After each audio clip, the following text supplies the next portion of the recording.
Morning बच्चों, आज आप 7th क्लास को मैं हिस्ट्री का चैप्टर 3 दिल्ली के सुल्तान इस चैप्टर को पढ़ाने जा रही हूँ।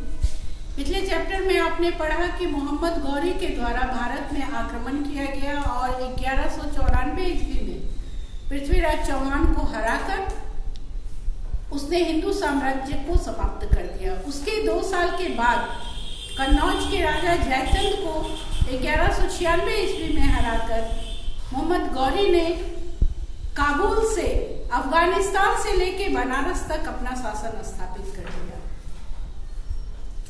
अपना गुलाम कुतुबुद्दीन ऐबक, जो उसका सेनापति भी था, उसको यहाँ का गवर्नर नियुक्त करके वो अपने देश चला गया। वो एक तुर्क था। 1206 ईस्वी में उसकी मृत्यु हो जाती है। तब कुतुबुद्दीन ऐबक, जो मामलुक वंश का था, वो गुलाम वंश की स्थापना भारत में करता है और इस तरह 1206 से 1526 ईस्वी तक 5 तुर्क वंशों के द्वारा भारत का शासन किया जाता है और अंतिम शासक इब्राहिम लोदी का पानीपत के प्रथम विश्व युद्ध में बाबर के साथ आक्रमण होता है और तब यहाँ मुगल शासन की स्थापना हो जाती है। अब हम इन तुर्की शासकों को प्रत्येक वंशों के साथ विस्तार से पढ़ेंगे। सबसे पहले गुलाम वंश। गुलाम वंश का शासक कुतुबुद्दीन ऐबक हुआ, जो एक बहुत बड़ा निर्माण करता था। उसके शासनकाल में कुतुब मीनार का निर्माण शुरू हुआ। उसने 2.5 दिन के झोपड़ा के नाम से एक 2.5 दिन में छोटा सा घर बना लिया था। इसलिए वो निर्माण के रूप में बहुत ही ख्याति अर्जित की। लेकिन उसकी मृत्यु 4 वर्षों के बाद हो गई और उसका दामाद इल्तुतमिश शासक बना। इल्तुतमिश भी शासन को बहुत सही ढंग से चलाया और उसने अपने प्रणाली में सुधार लाकर, राजस्व प्रणाली, शासन प्रणाली, सब कुछ में सुधार लाकर 20 वर्षों तक शासन किया। उसके बाद उसकी मृत्यु हो जाने के बाद उसकी पुत्री राजिया सुल्तान दिल्ली सल्तनत की शासक बनी, लेकिन आपस के विरोधियों के कारण ही उसकी हत्या कर दी गई और तब बलबन यहाँ का शासक बना। बलबन बहुत ही शक्तिशाली शासक था और उसने रक्त एवं लोभ की राजनीति से शासन किया।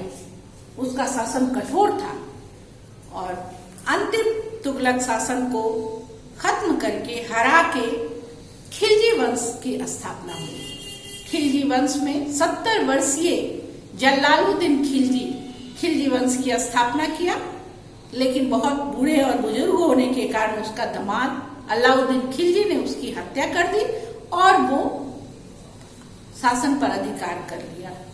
उसने जितनी भी वारंगल, काकते, द्वार समुद्र, इन सभी राजाओं को हराकर अपने साम्राज्य का विस्तार काफी दूर तक किया। लेकिन 20-25 साल शासन करने के बाद इस वंश पर तुगलक वंश का शासन स्थापित हो गया। तुगलक वंश में गयासुद्दीन तुगलक इसके मुख्य शासक थे। उन्होंने उदारता की नीति अपनाई।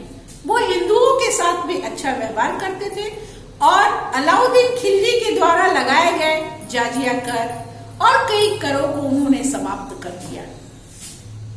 उसके बाद, उनके मृत्यु के बाद, उनका पुत्र मोहम्मद बिन तुगलक वहां का शासक बना।